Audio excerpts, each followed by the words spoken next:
রেখেছে, তারা আহত হয়েছে, তারা অনেকে স্ট্রোক করেছে, অনেক মা বোনেরা অসুস্থ, সন্তানের পড়ালেখা করতে পারছে না।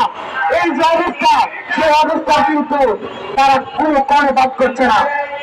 জনগণের নেতৃত্ব, জনগণের চরিত্র, এইখানে প্রশাসনের যে চরিত্র, এই ঢাকায় যে বিভিন্ন শ্রমিক কৃষকের যে আন্দোলন চলছে, সেখানেও তারা কোনো কর্ণপাত করছে না।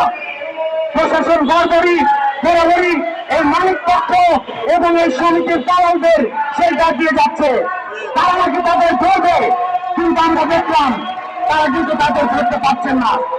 শুধু ধরে এই যে যারা টাকা লুটপাট করেছে, জনগণের যোগ্যকে তাদের ধরেছে।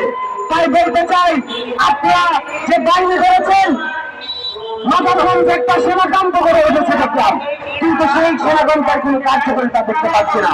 সেনাকান্তের ক্যাম্পের কার্যকারিতা থাকবে কি? তাও তো শুধুমাত্র সেই মালিকদের আশ্রয় এবং মালিকদের প্রশ্রয় দিয়ে যাচ্ছে।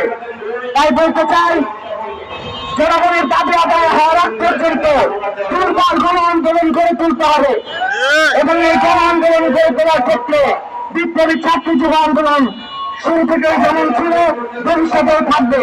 আমরা রুদ্র ভাইয়ের সাথে কথা বলেছিলাম, কথা বলার মধ্য দিয়ে আমরা মাদারগঞ্জে একবার ঘুরে আসি, সেখানে দেখে আসি যে জনগণ তাদের টাকা আদায় হওয়ার জন্য দৌড়াদৌড়ি করছে। আমরা বলতে চাই, তারা যেমন গ্রামে গ্রামে যেমন কমিটি করে তুলেছে, নিজেদের মধ্যে যেমন ঐক্যতা তৈরি করে রেখেছে, সেই ঐক্য যেন বিনষ্ট না হয়, সেই লক্ষ্যকে একটা শক্তিশালী আন্দোলনের স্ফুলিঙ্গে রূপ দিতে হবে। তার মধ্যে দিয়ে আমাদের দাবি আদায় করতে হবে।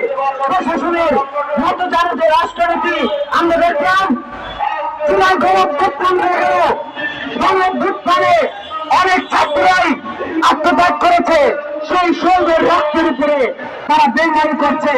রাষ্ট্রের পরিবর্তন হয়নি, শুধুমাত্র একজন খেয়েছে, আরেকজন ক্ষমতা এসেছে।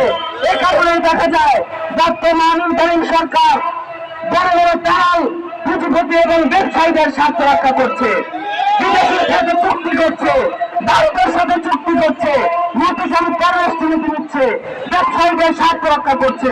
কিন্তু 35,000 জনগণ যে তাদের নিঃস্ব হয়ে আছে, সেই দিকে তারা ন্যূনতম কর্ণপাত করছে না। এখান থেকে পরিষ্কার হতে হবে।